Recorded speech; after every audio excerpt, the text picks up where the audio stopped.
બનાસકાંઠા જિલ્લાના અમીરગઢ આંતરરાજ્ય ચેકપોસ્ટ પરથી પોલીસે એક મોટી કાર્યવાહી હાથ ધરી છે।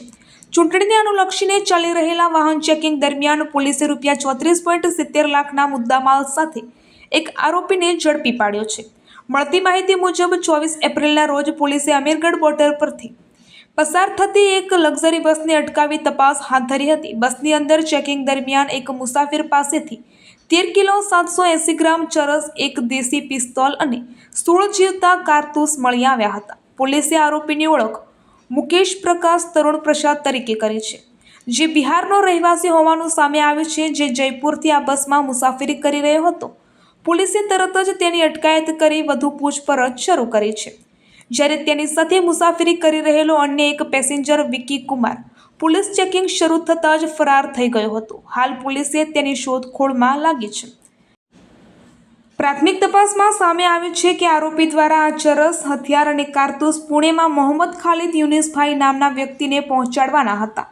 મોહમ્મદ ખાલિદ યુનિસભાઈ મૂળ પાટણના રહેવાસી હોવાનું સામે આવ્યું છે અને પોલીસે તેમણે પણ ડિટેઇન કર્યા છે। હાલ પોલીસે સમગ્ર મામલે વધુ તપાસ શરૂ કરી છે। ચરસ ક્યાંથી લાવવામાં આવ્યું હતું, કોના મારફતે સપ્લાય થવાનું હતું અને આ ગેરકાયદેસર નેટવર્કમાં અન્ય કોણ સામેલ છે તે દિશામાં તપાસ ચાલી રહી છે। નમસ્કાર। ચૂંટણી લગત બનાસકાંઠા જિલ્લાના આંતરરાજ્ય ચેકપોસ્ટ ઉપર સઘન ચેકિંગ બનાસકાંઠા જિલ્લા પોલીસ તરફથી શરૂ છે। બનાસકાંઠા જિલ્લામાં જે અમીરગઢ ચેકપોસ્ટ આવે છે, આ અમીરગઢ ચેકપોસ્ટ ઉપર 24 એપ્રિલના રોજ જે પોલીસ ચેકિંગ કરતી હતી તે સમયે એક લક્ઝરી બસ ત્યાં આવી।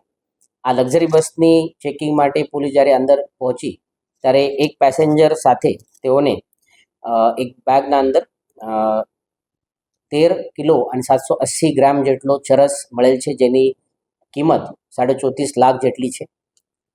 આ ચરસ સાથે એક દેશી પિસ્ટલ અને તેના 16 જેટલા જીવતા કારતૂસ સાથે મળેલ છે। આ જે પેસેન્જર હતું તેનું નામ મુકેશ પ્રકાશ તરુણ પ્રસાદ હતું, તેની અટકાયત થયેલ છે।